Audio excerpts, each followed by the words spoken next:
Bonjour chers téléspectateurs, dans ce numéro de Parcours de femmes, nous recevons Marie Yemta Moussanang. Elle est la créatrice de podcast Afrotopique. Elle est aussi une figure inspirante et engagée dans la promotion de la culture africaine et de la diaspora africaine. À travers son podcast Afrotopique, elle encourage l'échange interculturel, la créativité, l'autonomisation de jeunes Africains.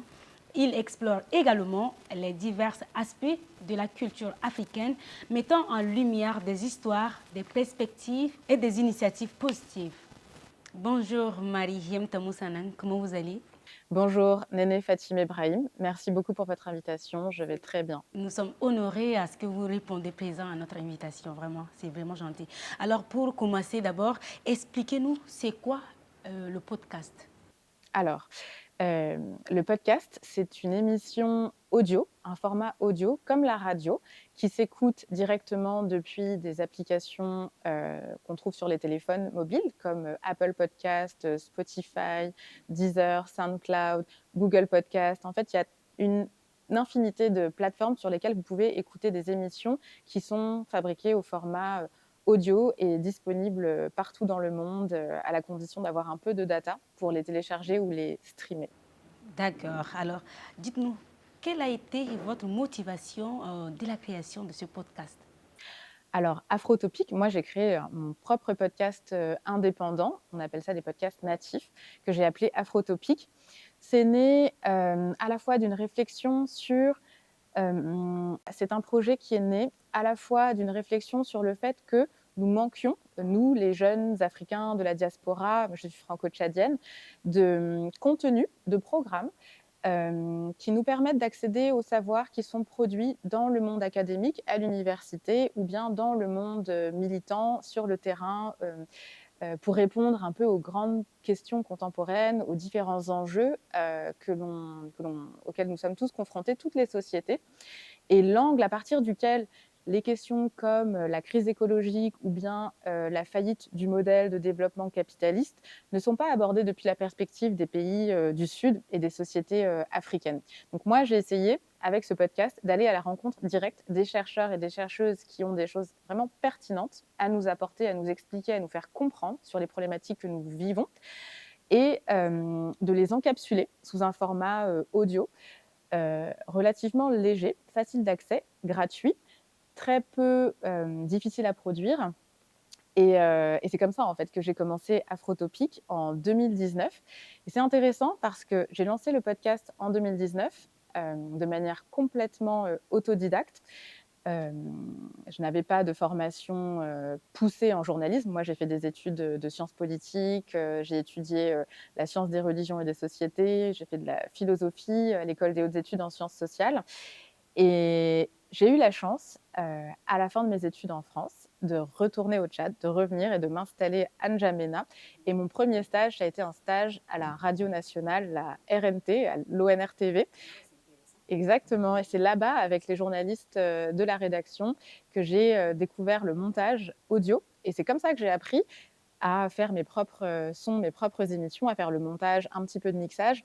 Et presque pas tout à fait 10 ans plus tard, j'ai pu, sur la base de ces compétences acquises au Tchad, développer mon propre projet Afrotopique qui aujourd'hui est écouté dans le monde entier. Wow. Wow. Alors, vous venez de dire que le nom de votre podcast s'appelle Afrotopique. Alors, dites-nous, d'où vient le nom Afrotopique?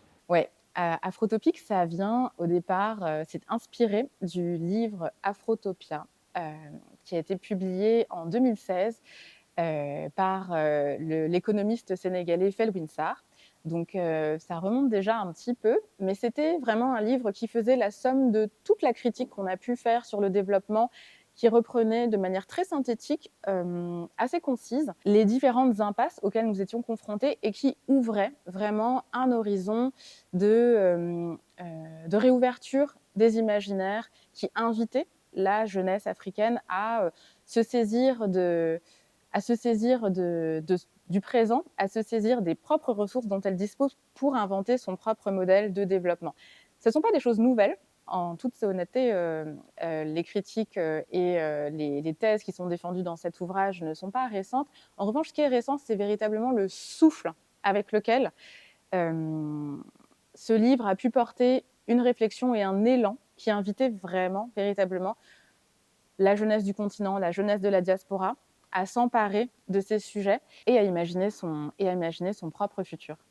Quels sont les principaux objectifs de votre podcast Afrotopic?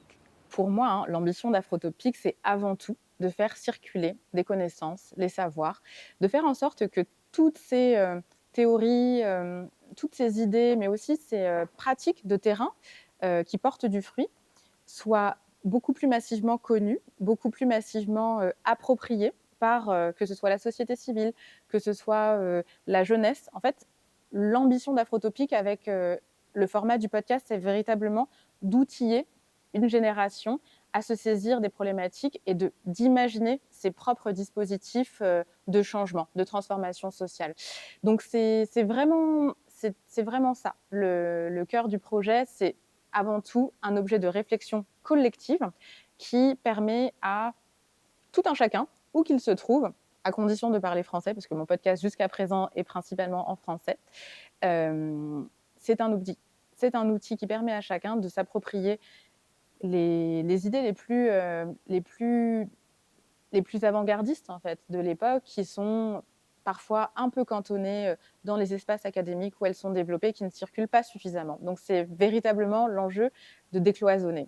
Et aussi de décentrer la pensée. C'est-à-dire que ce que je répète souvent dans mon introduction du podcast, c'est que Afrotopic, c'est le podcast qui pense les grandes questions contemporaines depuis les Suds en général et les mondes africains en particulier. Parce que lorsque l'on pose la question typiquement de la crise écologique ou bien de la crise climatique, on ne l'aborde pas de la même façon que l'on se trouve dans une société industrialisée occidentale ou bien que l'on se trouve au Tchad où nous sommes ici présents. Nos infrastructures sont différentes, les problématiques auxquelles nous sommes confrontés sont différentes. Et donc, il est aussi nécessaire de problématiser différemment. Sauf que, par manque de ressources, manque de personnes, d'instituts de recherche, de labos de recherche performants qui travaillent sur ces sujets, nous n'avons souvent pas accès à de l'information qui nous concerne directement et sur laquelle nous ayons des prises et qui sont de l'information ou des travaux de recherche qui soient pensés depuis nos perspectives et nos réalités. Merci d'avoir souligné quelques objectifs et de vos ambitions du podcast Afrotopics qui nous a vraiment donné une lumière de ce que vous faites vraiment. Alors, dites-nous, avant de se lancer dans la création de podcast Afrotopic, quel a été votre parcours professionnel et personnel, si vous nous permettez bien? Avec plaisir. Mais merci pour cette question. Écoutez, comme je le disais précédemment, j'ai appris le montage radio, audio, à la RNT ici au Tchad, parce qu'après mes études, je suis rentrée au pays. J'ai travaillé pendant 2 ans et demi ici, à N'Djamena. Et j'ai commencé par ce stage à la RNT qui a été très formateur. Et j'ai poursuivi par une série d'activités. J'ai enseigné l'histoire au lycée Montaigne. Et j'ai également développé mon propre projet entrepreneurial. J'ai créé une marque de maroquinerie tchadienne. Ça s'appelle Soum Soum Tchad. J'ai créé ça, oui, non, vraiment. Je le souligne parce que ça a été une expérience très, très formatrice et fondatrice pour moi. J'ai cherché à valoriser les savoir-faire et les matières premières locales dont nous disposions, puisque la question à laquelle nous sommes confrontés, c'est comment peut-on se développer? Comment est-ce qu'on peut créer de la valeur, créer de la richesse à partir de ce que nous avons déjà? Et j'avais remarqué que le Tchad est un pays d'élevage, nous avons beaucoup de peaux, en fait, de cuir de très bonne qualité. Nous avons des maroquiniers qui savent faire des choses, qui ont de savoir-faire extrêmement qualitatif. Et la seule chose qui pouvait manquer, c'était peut-être le design, toute la suite un peu marketing, l'aspect des choses, la commercialisation. Donc moi, j'ai structuré tout ça en créant une marque qui a très bien marché. J'ai ouvert une boutique, j'ai ouvert un atelier, j'ai ouvert un point de vente. À l'époque, c'était à l'hôtel Kempinski, qui fonctionnait bien. Et ça marchait très, très bien. Ça marchait très, très bien. Donc moi, j'ai vendu cette entreprise quand j'ai quitté le Tchad en 2014 à une entrepreneure tchadienne aussi, une femme qui était dans les cosmétiques naturels, à Watif Baroud, qui a fondé la maison Bet Mama et donc qui a repris Soum Soum. Je crois que bon, maintenant, ça marche plus aussi bien, mais en tout cas, l'ambition, c'était de faire en sorte que ça continue à se développer et que le projet puisse continuer sans moi. J'ai quitté le Tchad, je suis partie en expatriation en Ouganda, je suis rentrée en France où j'ai repris mes études, j'ai travaillé dans le marketing plutôt dans une grande multinationale des cosmétiques, L'Oréal, avant de revenir à, ce qui m'anime profondément, à savoir, la création et l'entrepreneuriat plutôt social. Donc j'ai créé à ce moment-là un projet de confection de vêtements en circuit court. Je le souligne parce que, je suis diplômée aussi d'une grande école de mode à Paris, l'Institut français de la mode. Et j'ai fait le choix de ne pas travailler dans les grandes marques de luxe, dans le marketing, pour plutôt me concentrer sur essayer de faire en sorte d'apporter de la valeur ajoutée et de proposer ce qui se fait encore en Afrique, typiquement la confection, aller chez le tailleur, faire son habit. Euh, c'est vraiment une activité économique qui apporte de la valeur ajoutée. Ce serait mieux si, évidemment, nous transformions le coton sur place, que nous le filions, tissions, pour ensuite transformer et fabriquer le vêtement et les porter, consommer le local. Mais les choses étant ce qu'elles sont, la désindustrialisation en France et la faible industrialisation au Tchad fait que ça n'est pas tellement possible ni ici ni là-bas. Mais cependant, je trouvais que c'était très pertinent de ramener le concept, l'idée que la confection chez le tailleur, c'est quelque chose qui peut revenir à la mode. Et à Paris, où je vis, vous avez tout un quartier, le 18e arrondissement, qui est rempli de petits ateliers de tailleurs, principalement sénégalais, ivoiriens, qui continuent à faire vivre ce savoir-faire. Et ils ont principalement une clientèle qui est la diaspora africaine. La clientèle française, disons, pas africaine, n'est pas du tout familière de cette pratique d'aller acheter son tissu et de faire coudre. Pourtant, moi, ce que j'ai réalisé, c'est qu'il était tout à fait possible de faire confectionner par ces couturiers africains des modèles très contemporains, des modèles pas nécessairement africains, et même de ne pas nécessairement travailler avec des tissus wax, parce que c'est plutôt ça qui se fait là-bas. Et donc, l'enjeu pour moi, c'était d'acculturer à la fois une clientèle française et un, des acteurs économiques africains, la diaspora, et de les faire se connecter ensemble pour produire et proposer de nouveaux types de vêtements, à savoir des vêtements minimalistes, simples, fabriqués avec du tissu de... Ce ne sont pas, c'est pas vraiment de la seconde main, c'est ce qu'on appelle des stocks morts. Ce sont les rouleaux de toute l'industrie qui n'ont pas été utilisés, puisque chaque collection, Paris est une capitale de la mode, énormément de marques de luxe, ont des restes, des quantités de rouleaux astronomiques. Tout est stocké dans des entrepôts dans Paris, à la sortie de Paris.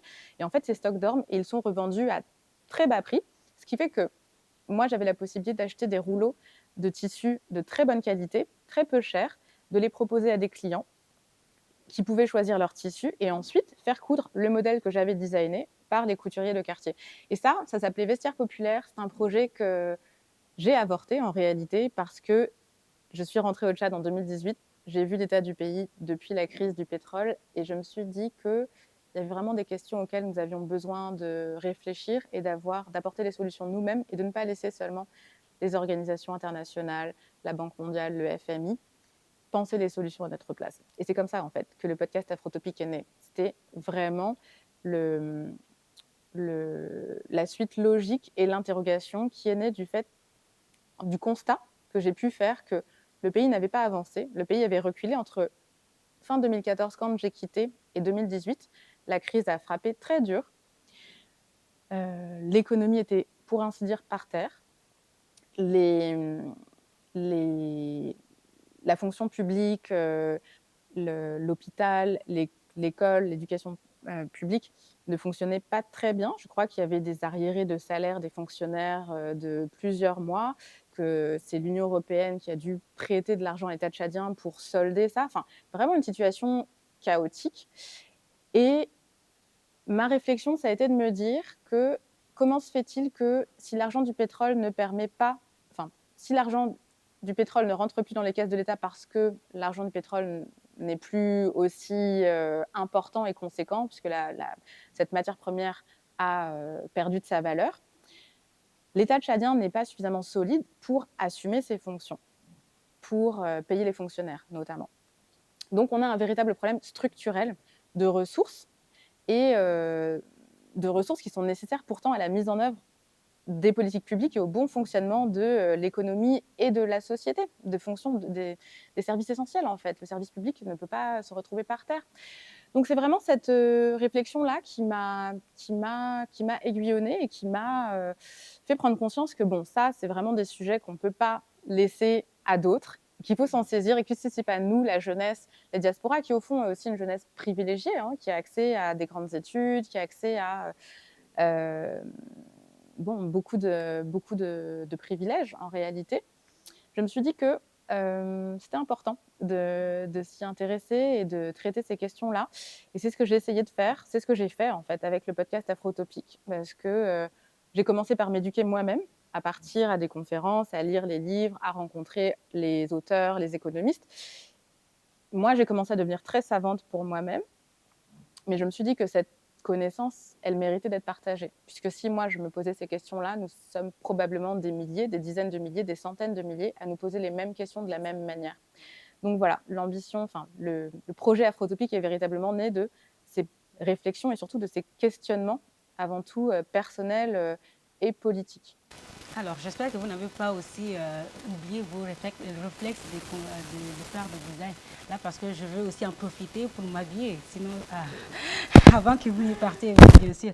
Alors, dites-nous, comment le concept afrotopique contribue à la promotion des idées et valeurs que vous défendez? La manière dont moi je fonctionne avec Afrotopique, c'est que je vais à la rencontre de personnalités ou bien de militants, de terrain, de très grands chercheurs très prestigieux. J'ai pu avoir vraiment des très grands noms comme le professeur Descola qui était le directeur de la chaire anthropologie au Collège de France, des personnalités vraiment extrêmement respectées, extrêmement prestigieuses, mais aussi je pense notamment à quelqu'un qui m'a beaucoup marqué, qui s'appelle Boubacar Doumbia, avec qui j'ai enregistré le podcast qui s'appelle le Ndomo, atelier de fabrication d'un projet de société.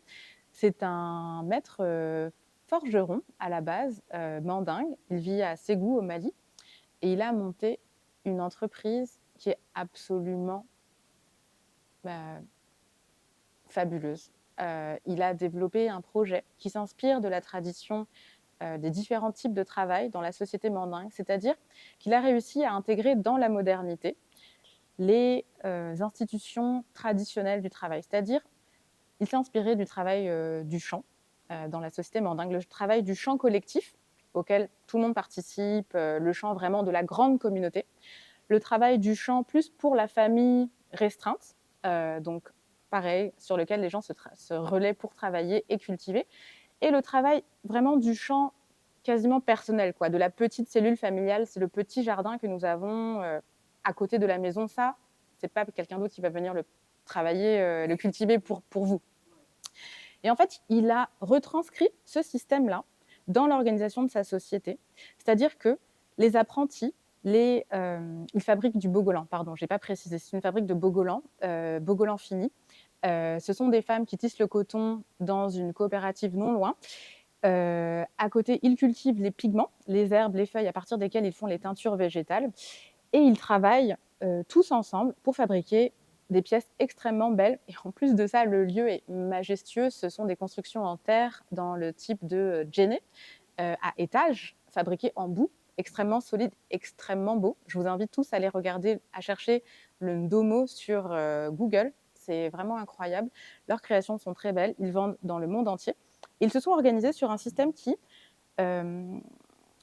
consacre la moitié du temps, une partie du temps en tout cas le matin, est destiné au travail de l'entreprise, pour les commandes globales. Ça, c'est le champ collectif. Donc tous les artisans travaillent sur des commandes, les projets extérieurs. Maintenant, l'après-midi, s'ils veulent travailler sur leur projet personnel, tout le matériel, tous les outils sont à la disposition de ceux qui veulent rester et travailler pour eux-mêmes. Il y a une boutique coopérative qui permet à chacun de vendre ses propres créations dans la boutique et l'argent lui revient en propre. Et tout est organisé de manière à ce qu'il y ait toujours une sorte de petite cotisation, une commission sur les ventes ou quoi, qui permet de faire tourner les différents écosystèmes. Et ça va même plus loin, parce que les apprentis qui sont dans ce système-là, ils sont considérés comme un peu les cadets sociaux qui viennent à la ville, habiter chez un oncle, qui sont formés, en tout cas qui sont logés, nourris, et qui redonnent un petit peu, qui cotisent et qui participent d'une certaine façon à l'économie de la famille en donnant comme 1/5 de leur salaire, peut-être l'équivalent d'un jour de travail, à la structure qui les accueille, à la famille qui les accueille. Là, ici, la structure, c'est l'entreprise. Et l'argent, en fait, l'économie qu'ils génèrent, en réalité, cet argent est bloqué. Ils ne le reçoivent pas tout de suite pour que, à la fin de leur apprentissage, quand ils sortent, en vérité, tout est déjà épargné sur un compte pour eux, qui leur est remis. Et ils ont la possibilité d'acheter directement des terrains qui sont préemptés par la société, le Ndomo, pour que tous ces jeunes, à la fin de leur apprentissage, aient non seulement un métier en main, pouvoir s'en sortir et se prendre en charge eux-mêmes, mais qu'ils aient déjà même les fondations presque de leur projet immobilier qui va leur permettre de se marier, de s'installer chez eux et de ne pas dépendre des parents ni de qui que ce soit, et d'être véritablement dans l'autonomie. Et ça, sincèrement, c'est ce type d'initiative, c'est ce type de projet qui s'est inscrit, qui s'est construit à partir des réalités locales, à partir des pratiques sociales et surtout à partir de la culture des gens. C'est-à-dire que personne n'a besoin d'être éduqué pour comprendre ça. Personne n'a besoin de partir à l'école pour comprendre ça, puisque ça, c'est la culture que tout le monde partage et que tout le monde comprend de manière presque innée. Donc, ça permet de répondre à toute une série de problématiques auxquelles nous faisons face sur le continent africain, d'une manière qui est beaucoup plus adaptée, locale, qu'on dirait endogène quand on parle un peu avec des mots savants. Voilà, donc c'est ce type d'initiative que j'essaye de mettre en lumière. Il y en a plein d'autres. Je pourrais vous parler aussi de la Maison de l'Artémisia, qui est présente ici, je crois, aussi au Tchad, mais qui a développé la culture de l'Artémisia qui permettrait d'éradiquer le paludisme sur le continent pour vraiment pas cher. Parce qu'à la fin, on peut tous cultiver l'Artémisia devant chez nous, dans un petit bac, mettre ça devant, autour de la maison et prendre des tisanes avec la bonne posologie, évidemment. Mais c'est ce qu'il y a de plus performant, beaucoup plus que les médicaments qui sont produits par l'industrie pharmaceutique. Je sais de quoi je parle, parce que moi, mon père est pharmacien. La posologie, en fait, la pharmacopée industrielle se base à plus de 70% sur la reproduction de manière synthétique des mélanges des molécules des plantes qui correspondaient aux remèdes traditionnels qui ont été en quelque sorte récupérés, rassemblés, réunis pour fabriquer de manière synthétique la même chose que ce que nous fabriquions avant sous un format phytosanitaire ou bien de ce qu'on a appelé les phytothérapeutes, mais les apothicaires, les ancêtres des pharmaciens en Europe, ça ne faisaient pas autre chose que de vendre simplement des mélanges d'herbes, en fait. Donc c'est ça, en fait, c'est de réaliser que nous avons la possibilité d'imaginer des développements, des formes vraiment de transformation de la société et des conditions de vie de la population, pour pas nécessairement très cher, et à partir des ressources dont nous disposons déjà. Et c'est ça qui est très important. C'est que nous ne sommes pas impuissants, en fait. Beaucoup de choses sont déjà là, et idem pour le domaine de la construction, de construire des bâtiments qui soient adaptés au climat, beaucoup plus que ça ne l'est maintenant. En tout cas, on ne peut pas continuer à construire en ciment dans un pays où il fait déjà 40 degrés parfois. Nous tendons presque vers la fin, mais avant de clôturer, s'il vous plaît, est-ce que vous pouvez nous souligner quelques thèmes abordés dans votre podcast Afrotopic? Oui, écoutez, il y en a énormément, comme je le disais. J'aborde les grands enjeux contemporains depuis la perspective des Suds en général, du Sud global et des mondes africains. On parle de développement, on parle d'économie. Aujourd'hui, disons en ce moment, tout l'été, je diffuse une série en collaboration avec une chaîne YouTube, la chaîne Histoire Crépue. J'invite tous vos téléspectateurs à aller la suivre et regarder. Donc ce sont les entretiens Afrotopiques qui ont été filmés et qui sont éditorialisés. Et nous recevons une dizaine de personnalités, des intellectuels d'Afrique de l'Ouest principalement, des chercheurs, des militants, très reconnus. Ndongo Sambasila, économiste spécialiste de la question de la souveraineté économique et monétaire. Aminata Dramane Traoré, grande figure de l'altermondialisme africain. Diallo Diop, grand militant panafricaniste. Mais aussi des économistes moins connus qui pourtant ont des choses très importantes à transmettre aux nouvelles générations et qui abordent des enjeux et des théories économiques qui ont été développées. Donc beaucoup d'économie, des questions de santé, je parlais de l'Artémisia, des questions politiques. J'ai rencontré également le mouvement Y en a marre, Fadel Barro, qui a mené l'insurrection au Sénégal est-ce que je me souviens de l'année? En tout cas, le mouvement Y en a marre, pas dire de bêtises. Bon, il y a énormément de thèmes. J'invite vraiment tous vos téléspectateurs à se rendre sur Afrotopic, cliquer, chercher sur internet, d'aller écouter soit sur Google Podcast, sur Spotify, sur toutes les plateformes auxquelles ils pourront accéder. C'est gratuit, on peut écouter ça en ligne, c'est pas très compliqué. Ce sont des émissions audio assez longues qui durent environ 1 heure, mais c'est vraiment l'équivalent en termes de densité et de qualité de contenu. C'est du niveau universitaire, parce que la plupart des intervenants sont des universitaires. Mais c'est éditorialisé et ça permet vraiment à chacun de s'approprier ces questions et de penser en commun, qui mélange des jeunes de la diaspora africaine, des jeunes français, des jeunes du continent, et pas seulement des jeunes d'ailleurs. En fait, vraiment, quoi, un moment très citoyen. Et mon prochain projet, ça va être la transcription de mes réflexions. Bon, voilà, je suis invitée par une maison d'édition à écrire un ouvrage, donc j'espère que je pourrai venir le présenter au Tchad prochainement, peut-être d'ici 1 an ou 2, on verra à quel rythme j'arriverai à dégager du temps pour véritablement écrire un peu sur toute cette trajectoire, mais surtout tout ce que ces rencontres m'ont permis de penser, et comment est-ce que ça m'a outillée, et comment est-ce qu'il y a de véritables voies d'alternatives qui se dessinent et qui ne sont pas celles d'hier, qui sont de nouvelles encore. Voilà, donc ça, c'est vraiment pour les projets maintenant. Et pour la suite d'Afrotopic, je pense que la plus belle manière dont le podcast pourra continuer sa vie, c'est de se transformer en laboratoire d'innovation sociale, un peu sous un format de think tank, do tank. Ce sont voilà, un peu les deux piliers qui me tiennent beaucoup à cœur, à savoir la réflexion, la théorie, le lien avec le monde académique, mais en même temps le travail de terrain, puisqu'il ne s'agit pas seulement de parler et de dire qu'on peut faire comme ci, comme ça, mais véritablement de l'expérimenter, de le mettre en forme, de l'éprouver et éventuellement de le passer à l'échelle. Merci d'avoir répondu à nos différentes préoccupations. Nous vous souhaitons bon vent et beaucoup de succès dans votre projet futur. Merci beaucoup à vous, Néné Fatim Ibrahim. C'était un grand plaisir pour moi d'être avec vous sur le plateau aujourd'hui. Merci bien. Chers téléspectateurs, c'est ainsi prend fin votre émission Parcours de femmes. D'ici là, portez-vous bien. À la prochaine pour un autre numéro. Au revoir.